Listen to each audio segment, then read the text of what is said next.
Պարոն Փաշինյան, ձեր խոսքի մեջ մի քանի անգամ օգտագործեցիք Նախճեվան, Նախճեվան գոյություն չունի։ Նախիջևան։ Եվ եթե խոսեք ձեր թիմակիցների հետ, պարոն Գափյանը ձեզ նույնպես կհուշի Նախիջևան, Գարդման, Շիրվան։ Հիմա Նախիջևանով անցնող երկաթուղու մասին։ Ինձ հետաքրքիր է երկաթուղու հետևյալ հատվածը՝ Դիլիջու, Արալիկ, Իգդիր, Կարս ճանապարհն է երկար, թե Դիլիջու, Սադարակ, Երասխ, Գյումրի, Կարս։ Շնորհակալություն։ Շնորհակալ եմ հարցի համար։ Շատ կարևոր թեմայի անդրադարձակ։ Ես հիշում եմ իմ առաջին, այսպես ասած, ծանր տպավորությունները, երբ իմ մոտ միտք առաջացավ, որ մենք պետական ինստիտուցիոնալ առումով գրագիտության խնդիր ունենք։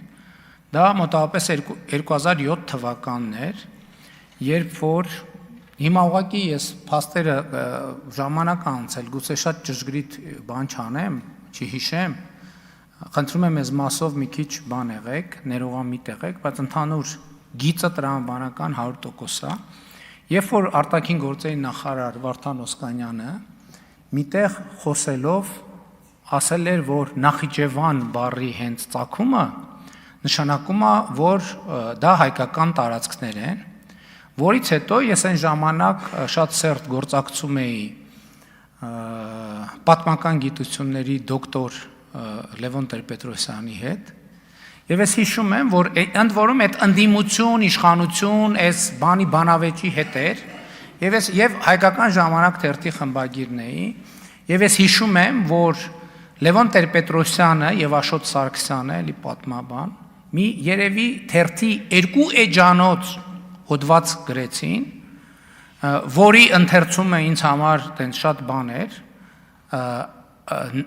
Նախճեվան բառի ծագման հետ կապված։ Այդ հոդվածը տպված է, ես ճիշտն ասած հիմա չեմ փնտրել, եւ ինձ համար խնդրեմը գիտեք ինչն է, որ ես հենց այս եմ ասում, որ մենք չի կարելի սենց պետություն ունենալ, հասկանում եք, չի կարելի, որ երկրի արտաքին գործերի նախարարը հայտարարություն անի մի բանի մասին, որը ավարտական կուրսի ուսանողի համար ակնհայտ պարզ ձևակերպումն է, այսինքն հայկական պատմագիտությունը նույնիսկ չի վիճարկում այդ բառի ծագումնաբանությունը, բայց հայկական մեր քաղաքական նարատիվների համատեքստում ընենց է փոխվել։ Ես ձեզ ուրիշ բան ասեմ, որը ձեզ դուր չի գա։ Մենք մեր պատմության մասին, մեր իրականության մեջ ընդունված է պատմության մասին խոսալ, մեր իրականության մեջ ընդունված չի պատմությունը կարդալ, որովհետև խոսացողների 90%-ը պատմության մասին լսել են հեռուստատեսային քաղաքական հայտարարությունների մասին։ Մեր պատմությունը ընթերցված չի, եւ մեր իրականությունը, մեր պետության հարատեվություն ապահովելու առաջին քայլը մեր պատմության ընթերցումն է։ Ընդ որում ես էլի ասում եմ, ես նոր պատմության մասին չի խոսքը, ակադեմիական հրատարակություն են գիրքը, որը ես ցույց եմ տվել, որը տպվել է հեղափոխությունից առաջ, այդ պատմության գիրքը պետք է կարդալ, որը ակադեմիական պատմության գիրքն է, եւ թույլ տվեք ասել, որ մեր քաղաքականությունները ամբողջությամբ հենված են մեր պատմական դասի վրա։ Ես ձեր երկրորդ հարցին արձագանք։ Ակնհայտ է, որ երկրորդ հարցին չէիք պատասխանի, ասում եք պատմություն կարդալը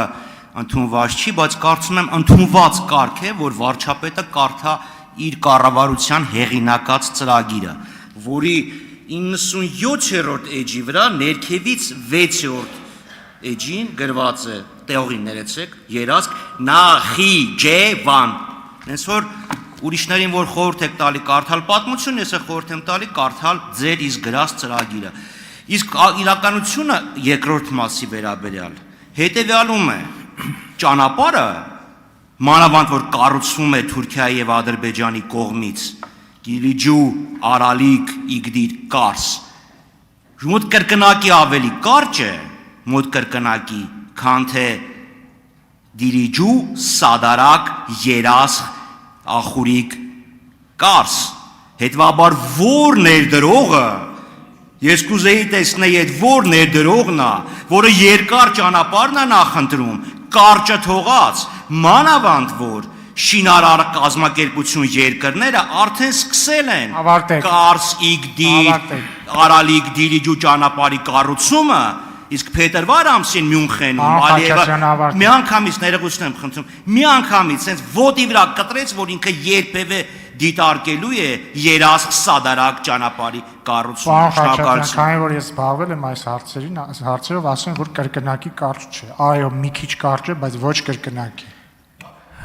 Մի ուրիշ նրբություն էլ կա։